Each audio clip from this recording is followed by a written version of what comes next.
بات عرض یہ کر رہا تھا کہ اما حلیمہ رضی اللہ تعالی عنہ جب اس بچے کے پاس آئیں تو کہتی ہیں کہ اس بچے پر توجہ، تھوڑی دیر کی توجہ بس آپ سے اجازت چاہوں گا، کہتی ہیں کہ اس بچے پر سفید رنگ کا کپڑا ڈلا ہوا اپنے نبی کی شان سنیے۔ ابھی چھوٹے سے جھولے کے اندر ہیں، ہم کیسے نبی کا کلمہ پڑھنے والے لوگ ہیں، ہم کیسے نبی کو ماننے والے لوگ ہیں۔ ارے آپ کا امتی ہونے کی خواہش تو خود نبیوں نے ظاہر کی۔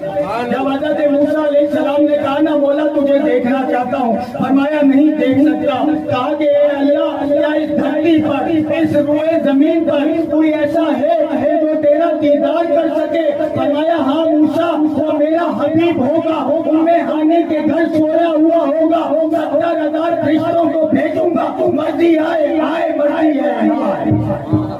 فرمایا کہ اے مولا مالک و مولا، حبیب و کلیم میں کیا فرق ہے؟ بین الفرد و حبیبی والکلیم۔ فرمایا موسیٰ تو آتا ہے کوہ طور پر، دیتا ہے مجھے آواز، مرضی آئے بولوں مرضی آئے نہ بولوں، ارے وہ میرا حبیب ہوگا، میں ہنی کے گھر سویا ہوا ہوگا، 70,000 فرشتوں کو بھیجوں گا، مرضی آئے مرضی نہ آئے۔ یہ فرق تو ایک لمحے کے لیے حضرت موسیٰ علیہ السلام کی توجہ اس سے ہٹ گئی کہ میں نبی ہوں، وقت میں آ گئے اور کہتے ہیں کہ مولا اگر تیرا دیدار میری نصیب میں نہیں تو پھر اپنے محبوب کا امتی بنا دے، پھر اپنے محبوب کا امتی بنا دے۔ اور آپ جانتے ہیں کہ جب آقا علیہ السلام 50 نمازوں کا تحفہ لے کر آئے اور حضرت موسیٰ علیہ السلام نے بار بار بھیجا تو اس میں حکمت کیا تھی؟ اس میں حکمت یہ تھی کہ جب کوئی عمرہ کر کے آتا ہے تو ہم اس کی آنکھیں چھوتے ہیں نا، اس کے ہاتھ چھوتے ہیں، کیوں کہ ان ہاتھوں نے کعبۃ اللہ کو چھوا، ان آنکھوں نے گنبد خضرا کو دیکھا۔ تو بس حضرت موسیٰ علیہ السلام بھی یہی کر رہے تھے، آقا کو بار بار بھیجتے تھے، وہ رب کا دیدار کر کے آتے تھے اور موسیٰ آقا علیہ السلام کی آنکھوں میں رب کا دیدار کرتے تھے۔ کیا لوگ کہتے ہیں نا وسیلہ جائز نہیں ہے، میں نے کہا بیٹا یہ وسیلے کے صدقے ہی تو 5 نمازیں پڑھ رہا ہے۔ حضرت موسیٰ علیہ السلام بھی تو قبر والے تھے نا، تو قبر والے کے وسیلے سے 50 سے 5 ہوئی کہ نہیں ہوئی؟ اگر تو وسیلے کو نہیں مانتا تو پھر 5 نہیں 50 پڑھ۔ بات سمجھ میں آ رہی ہے؟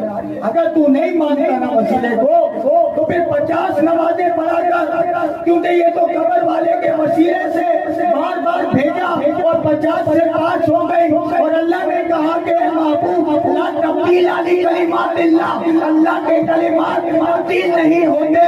اے محبوب تم میرے محبوب ہو، تم میرے پاس آئے ہو تو 50 سے 5 کرتا ہوں، لیکن سنو تمہاری امت پڑے گی تو 5 نمازیں ثواب ان کو 50 پڑھاؤں گا، ثواب ان کو 50 کا دوں گا۔ یہ بھی صدقہ ہے میرے اور آپ کے نبی صلی اللہ علیہ وسلم۔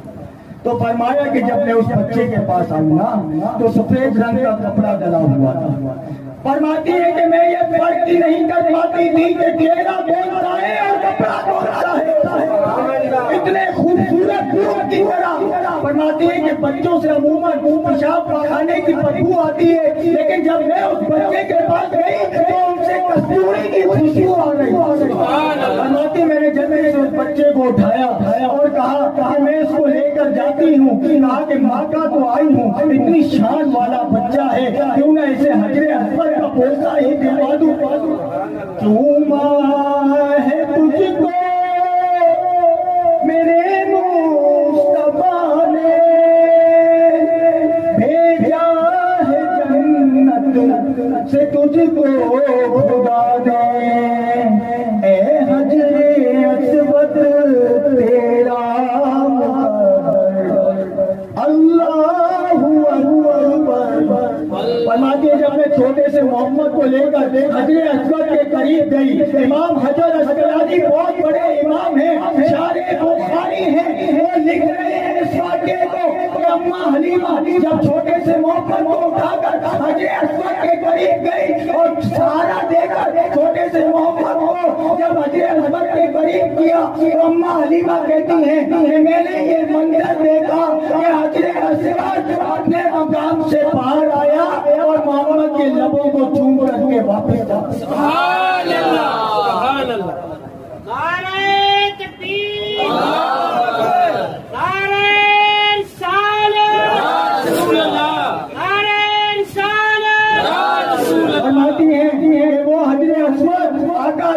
و سلام کو چوم کر کے واپس چلا گیا.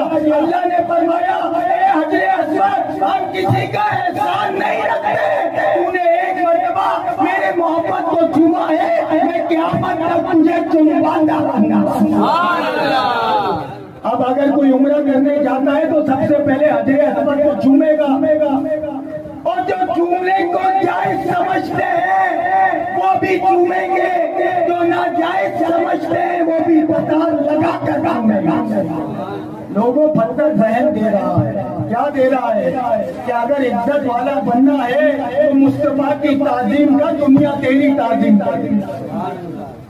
اب اگر کوئی عمرہ کرنے جاتا ہے نا تو اگر رش ہو تو حجر اسود تو نہیں چوم سکتا نا, تو پھر حکم ہے کہ استلام کر.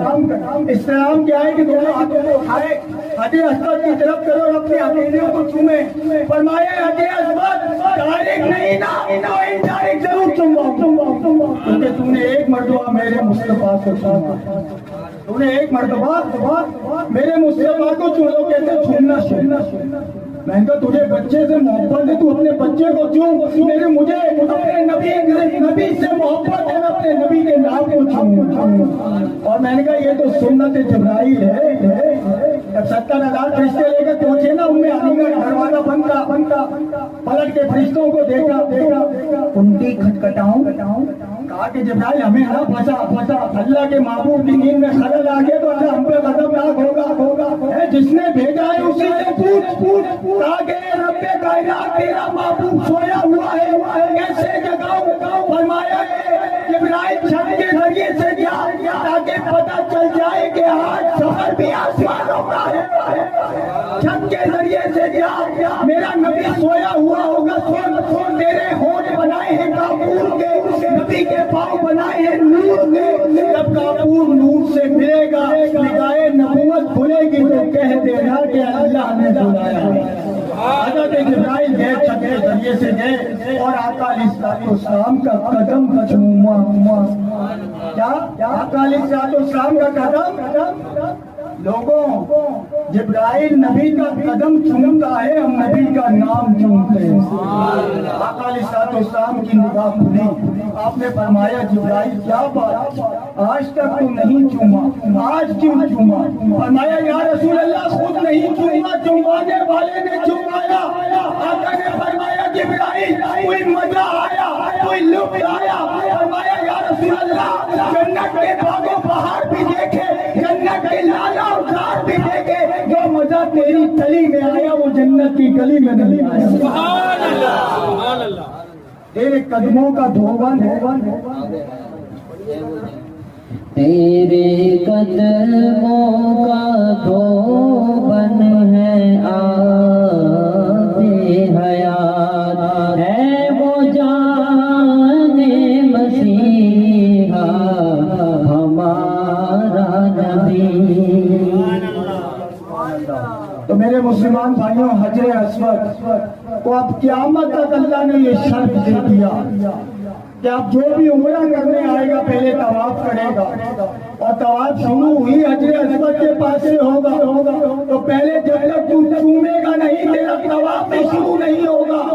کہ تعظیم کروا رہا ہے اللہ حجر اسود پتھر کی اللہ تعظیم کرا رہا ہے. لوگوں سمجھو عبادت اور تعظیم میں فرق ہوتا ہے.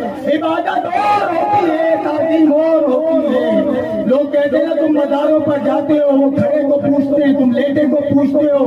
میں نے کہا تیری عقل ماری گئی ہے, ارے تو نے بند میں پڑھا ہے, بند میں, ارے وہاں پر جہاں اس کے رسول کے سر میں لگائے جاتے ہیں پھر قرآن سمجھ آتا ہے.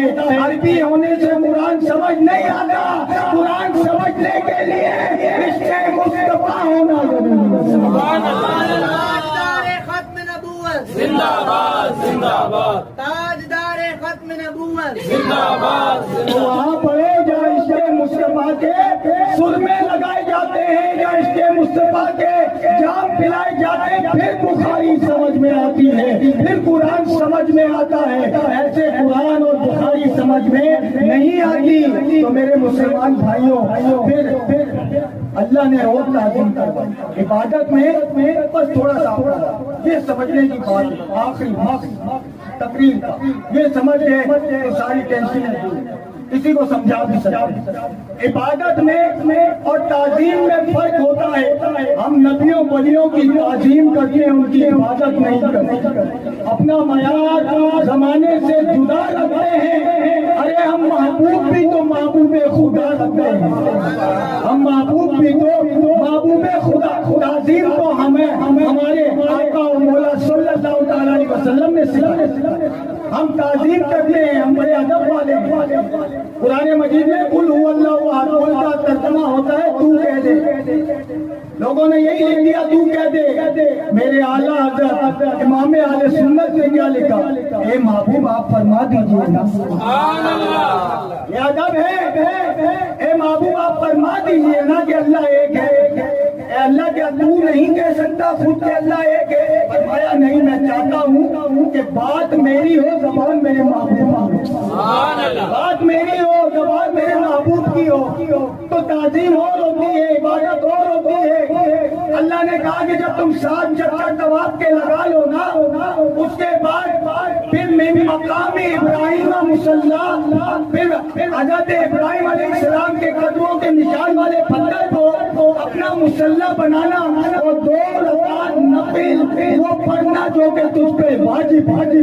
جو عمرہ کر کے آئے اسے معلوم ہو کہ 7 چکر طواف کے لگانے کے بعد 2 رکعت نفل پڑھنا واجب ہوتا ہے۔ ویسے تو نفل پڑھے ثواب نہ پڑھے تو کوئی گناہ نہیں نا، شریعت نے ہمیں چوائس دی کہ پڑھو گے تو کاملیت کے درجے پہ چلے جاؤ گے، نہیں پڑھو گے تو کوئی گناہ نہیں۔ لیکن فرمایا کہ نہیں، جب تو وہاں جائے گا نا تو پھر من مقام ابراہیم مصلی، میرے نبی نے جس پتھر پہ کھڑا ہو کے کعبہ تعمیر کیا تھا نا، تو پھر اس کی تعظیم کیے بغیر چھوڑوں گا نہیں۔ پھر من مقام ابراہیم مصلی، یا اللہ اس سے کیا ہوگا؟ فرمایا عبادت میری ہوگی، تعظیم اس پتھر کی ہوگی۔ فرمایا عبادت میری ہوگی، اللہ تعظیم کروا رہا ہے اس پتھر۔ پھر فرمایا جب صفا مروہ پر آنا، بلکہ اس سے پہلے زمزم پینا، پیٹ بھر کے پینا، لیکن کیسے پینا؟ فرمایا جب زمزم پینا نا تو کھڑے ہو کر پینا۔ یا اللہ تمام پانی تیرے محبوب نے کہا کہ بیٹھ کر پیو، اور تمام پانی تو بیٹھ کر پینا سنت ہے۔ بولا تو کہتا ہے کہ زمزم آئے تو کھڑے ہو جانا۔ فرمایا ہاں، اس لیے کہ آپ پانی عام ہے، یہ زمزم ہے، یہ عام نہیں ہے، یہ میرے محبوب کے قدموں سے نکلنے والا پانی ہے۔ ارے کھڑا اس لیے کر رہا ہوں کہ حضرت اسماعیل علیہ السلام کی تعظیم ہو جائے۔ آج ہم صلاۃ و سلام کے لیے کھڑے ہوتے ہیں، بس ٹائم نہیں ہے۔ نعرے لگانے والوں اللہ آپ کی جوانی میں برکتیں عطا فرمائے، اللہ تبارک تعالیٰ آپ کے نعرے کو اپنی بارگاہ میں قبول فرمائے۔ بس وقت نہیں ہے، جب ہم صلاۃ و سلام کے لیے کھڑے ہوتے ہیں کہتے ہیں کہ دیکھو یہ ایسے کھڑے ہوتے ہیں جیسے ہم نماز میں کھڑے ہوتے ہیں، یہ تو شرک ہو گیا۔ میں نے کہا کہ جب تو زمزم کے لیے کھڑا ہوتا ہے تو کیوں کھڑا ہوتا ہے؟ کہتا ہے اس لیے کہ یہ پانی عام نہیں ہے، ایک نبی کے قدموں سے مست ہوا پانی ہے۔ میں نے کہا تو پھر تعظیم کرتا ہے نا جس کی حضرت ابراہیم علیہ السلام کی، تو حضرت ابراہیم علیہ السلام کی تعظیم کے لیے کھڑا ہوتا ہے، میں مصطفیٰ کی تعظیم کے لیے کھڑا ہوتا ہوں، میں مصطفیٰ کی تعظیم کے لیے کھڑا ہوتا ہوں۔ تو پھر فرق کیا ہے؟ تو بھی تعظیم کر، میں بھی تعظیم کروں گا، اللہ بھی تعظیم کروانا۔ پھر فرمائے جب صفا مروہ پر آؤ نا، بس جلدی چلتے صفا مروہ پر آؤ نا تو ایسے نہیں چھوڑوں گا۔ میری بنی نا اپنے بچے کے پیاس کے لیے یہاں پر دوڑی 7 چکر لگائے تھے اس نے، اور جب تک تم ادھر دوڑو گے نہیں تو چکر قبول نہیں کروں گا۔ تعظیم کرنا دوڑ کر میری بندی کی سنت پر عمل کرنا، میری بندی کی سنت پر دوڑنا۔ آج کون پانی کی پیاس کے لیے دوڑ رہا ہے؟ آج تو ہر جگہ پہ پانی ہے۔ فرمایا نہیں، یہ میرے محبوب ہیں، جب تم آؤ گے ان کی تعظیم کرو گے تو میں خوش ہوں، میں خوش ہو جاؤں گا۔ حالانکہ یہ سنت عورتوں اس کی عورتوں کی ہے۔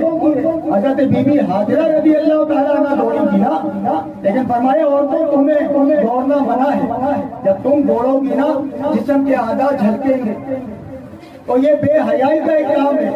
جب عورتوں کو صفا مروہ پر دوڑنا منع کر دیا تو آج کی عورت کرکٹ کیسے کھیل سکتے ہیں؟ آج کی عورت ریس میں حصہ کیسے لے سکتی ہے جب صفا مروا پر دوڑنا منع کر دیا؟ یہ سوچنے کی بات ہے۔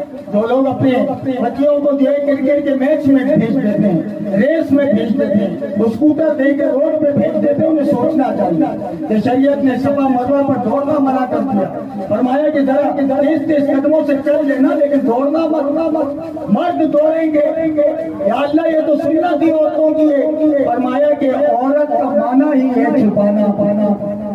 اگر میں ان کو دوڑنے کا حکم دوں تو سب کچھ ظاہر رہ جائے گا، تو اسی لیے مرد دوڑیں گے اور تیز تیز قدموں سے چلیں تو اللہ تعظیم کرواتا ہے اپنے بندوں۔ اللہ رب العزت ہمیں بھی اپنے انبیاء علیہ السلام کی تعظیم کرنے کی توفیق رفیق مرحمت فرمائے، اور ہمیں تمام اہل بیت صحابہ کرام اولیاء اعظام سے محبت کرنے کی، ان کی تعظیم کرنے کی توفیق عطا فرمائے۔ باتیں اور بھی بہت ساری ہیں بڑی ذہن میں آج میرے وقت جو ہے کچھ زیادہ ہو گیا ہے۔ آپ لوگ بھی ماشاءاللہ سے سلام ہے آپ کو، بڑی استقامت کے ساتھ بیٹھے ہوئے مجھ نکمے کو سن رہے ہیں۔ اللہ تبارک و تعالیٰ آپ سب کی جان میں، مال میں، اولاد میں، کاروبار میں بے حد برکتیں عطا فرمائے۔ اللہ تبارک و تعالیٰ اس مدرسے کو، اس ادارے کو دن دگنی رات چگنی ترقیاں عطا فرمائے کہ یہاں سے حافظ قرآن